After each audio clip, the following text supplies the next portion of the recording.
ધર્મના નામ પર, હિન્દુત્વના નામ પર કે સનાતનના નામ પર જ્યારે કોઈ પાર્ટી જ્યારે વોટ માગવા નીકળે ને ત્યારે તમારે વિચારવાનું હોય છે કે હવે તમે એવું વિચારો છો કે આ પાર્ટી સનાતન ધર્મનું અથવા હિન્દુ ધર્મની રક્ષા કરશે.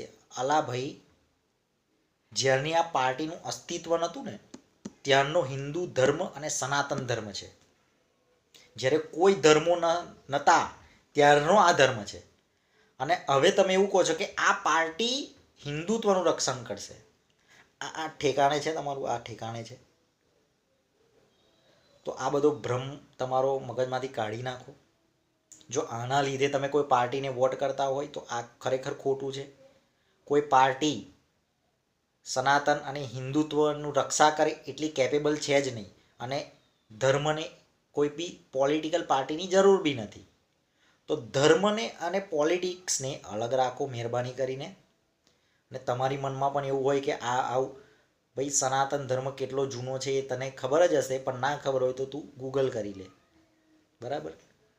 તો આ બધા તમારા જે સિમ્બોલિક જે તમારી માઇન્ડસેટમાં જે ફિટ કરેલા છે ને કે આ પાર્ટી એટલે હિન્દુ, એ ખોટી વસ્તુ છે.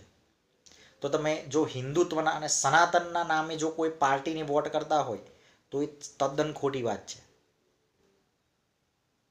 વોટ કોને કરવો જોઈએ? કોને કરવો જોઈએ? કે જે તમારા એરિયાની અંદર કામ કરી શકે, તમારા એરિયાનું રિપ્રેઝન્ટેશન એ લોકસભામાં અથવા વિધાનસભામાં જેની ચૂંટણી હોય એ પ્રમાણે કરી શકે, અથવા તમારું જે એરિયા હોય એની અંદર એ કામ કરી શકે એવો હોવો જોઈએ. હવે પાર્ટીનો ના પણ હોય તો એને તમે વોટ આપો પછી એ પણ કોઈ પાર્ટીમાં જોડાઈ શકે છે. એટલે એવું સિમ્બોલિક તમે મગજમાંથી કાઢી નાખો વસ્તુ. તો થોડું વિચારો. અને આ બધા તમારા જે ધર્મને બદનામ કરે છે લોકો, એવા લોકોથી દૂર રહો. કોઈ પાર્ટી એટલી સક્ષમ છે જ નહીં કે એ આપણા ધર્મનું રક્ષણ કરી શકે. બરાબર? બધાને હિન્દુત્વ અને સનાતનની વાત જે છે એ આવી રીતે બદનામ કરે છે એવા લોકોથી દૂર રહો અને એવા લોકોને વોટ પણ ના આપો. મળીશું આપણે નેક્સ્ટ વિડીયોની અંદર.